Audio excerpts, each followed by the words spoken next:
starts with a little imagination and maybe a few fairy lights. 1 minute, it's your backyard. The next, it's a dreamy hideaway under the stars. No long lines, no lost luggage, just all the cozy vibes of a staycation retreat right at home. Here to show us how to throw the ultimate glamping party without ever leaving the Burgh is event expert Shari Zatman from Perfectly Planned by Shari. I don't know how you do it every time.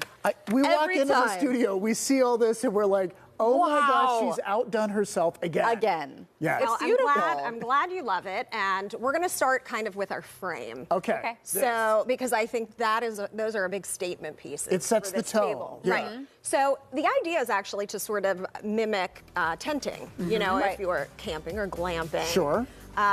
Which is what we're doing. And so it's very soft, it's romantic, but it's really just kind of giving us end caps and beauty to the table.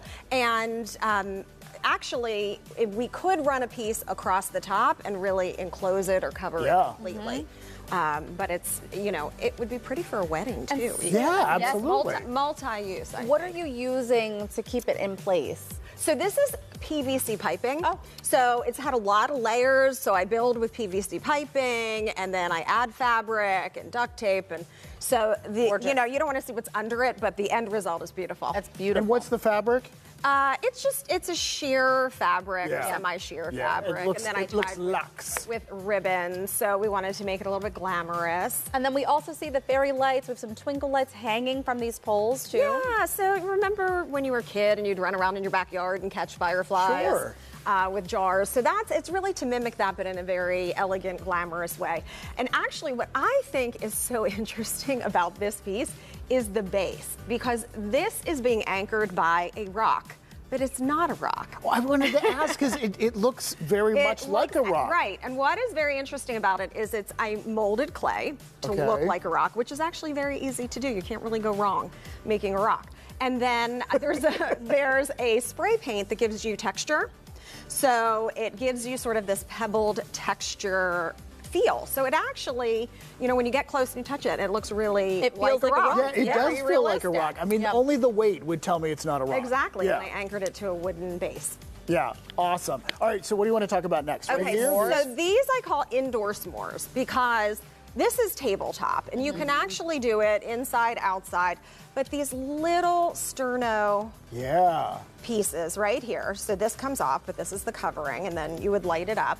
And so very easy. So you can light all three, have people sit around and make s'mores without having to be, you know, if you don't have a campfire, if the weather's not cooperating. I mean, that's actually the great thing about this. You could plan, you know, a glamping party, and maybe it's raining because it's Pittsburgh, right? So really, you could move all this stuff inside and still do this tabletop. This is such a clever idea too if you want to amp it up and bring in a little bit of other decor and some. Is this booze? Yes, it is. So they are pre-crafted. Boyd and Blair. Boyd and Blair, Yes, locally made cocktails, and they're pre-made. So, you know, imagine you want to do something easy. You don't want a lot of muss and fuss. So you could take this, pour it over ice, really easy, or drink it straight up. These are cute too. Did you buy this? So here's, you know, I always talk about repurposing, and so I have used this piece for events. But, you know, what I do to make things look different and feel different, I mean, I added rocks, and this wooden detail is just vinyl adhesive. Oh, so really? I can put it on, peel it up, you know, make it look like a different container, a different boat. I totally thought it was wood. I totally did. All right, and we're not going to talk about this one because this is up next, right? Yeah, you're going to teach us how to make this, I am going to teach you to make these lanterns, and you may be a little bit surprised about how we make them. All right, that's when PTL there's a good comes tease. right back. Don't go anywhere.